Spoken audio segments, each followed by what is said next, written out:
Hello, everyone. Welcome to Developing Palates. I am Aaron Loomis, coming to you from the Ventura Cigar Company studio, and with me today is Jiunn Liu. How you doing, Jiunn? Great. So today we are talking about the Joya de Nicaragua Antaño Gran Reserva Presidente. This is Churchill size, 6 3/4 by 50 ring gauge. Comes out of the Joya de Nicaragua factory in Nicaragua. Wrapper is Nicaraguan Corojo Oscuro. Binder is from Nicaragua, as is the filler. Price point is $12.50. Cigar was released in June 2018, and it's makes note that this is the TAA release for Joya de Nicaragua. So with all that out of the way, June, what was your smoking experience like?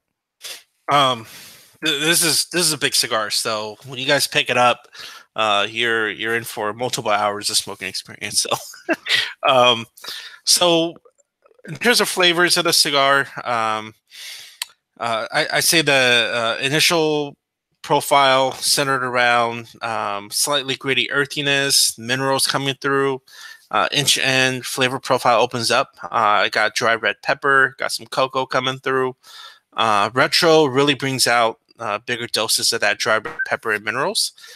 Finish medium in length. Nice palate coating, dry wood, dry red pepper on the back end. So on the finish, it's more on the drier side, right? Strength somewhere between medium full.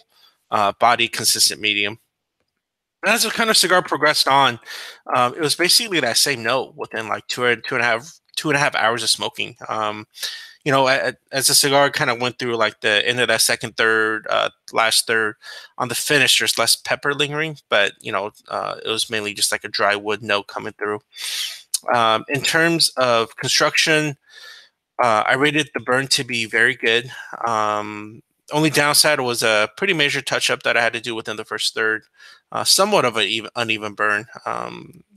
Positives: cool braiding temp, inch and a half ash retention, really tight ashes. In terms of draw, it was perfect, just right amount of airflow coming through. Yeah, for me, the cigar started out with a mix of wood and floral notes, along with like a really mild black pepper in the background. About an inch in, that black pepper picked up wood, floral notes, pepper, kind of all at equal levels. Retrohales consisting of wood and floral notes, and then an inch and a half in, the wood took on a slight char to it. And as that first third was finishing up, a little bit of cream joined the mix of charred wood, floral notes, and black pepper. Strength was just slightly below medium mark. And then getting in the second third, charred wood still up front, floral note slightly behind that, cream and pepper in the background. About an inch in, the floral note fades back a little bit. Charred wood still up front. Cream drops out. Black pepper is really faint. About an inch and a half in, a little bit of the cream rejoins the profile. And as the third was coming to a close, that charred wood remained up front. Strength bumped up to medium mark. And then in the final third, profile is still primarily that charred wood, a little bit of a floral note in the background. At an inch in, that char began to increase.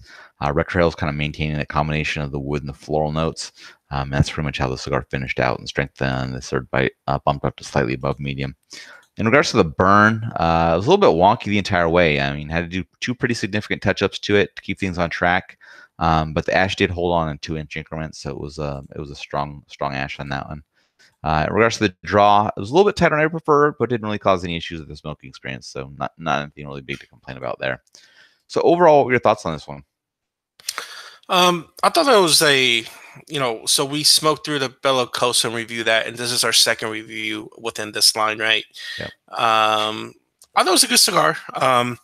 It was a consistent flavor profile of that gritty earthiness, minerals, dry red pepper, cocoa. So pretty straightforward, tasty. But for such a big cigar, I would appreciate more transitions, and like especially like building transitions to kind of keep me engaged throughout the entire smoke. Which and this cigar didn't quite have that.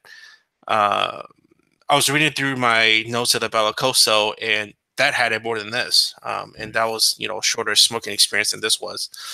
But the good part is, the Presidente from start to finish was good. Um, you know, it's like one of those cigars, like, you're going to be in for like 2.5 hours or so, and you just like puff on it and you're like, yeah, this is what I taste. Right. And then you just kind of like go do your thing.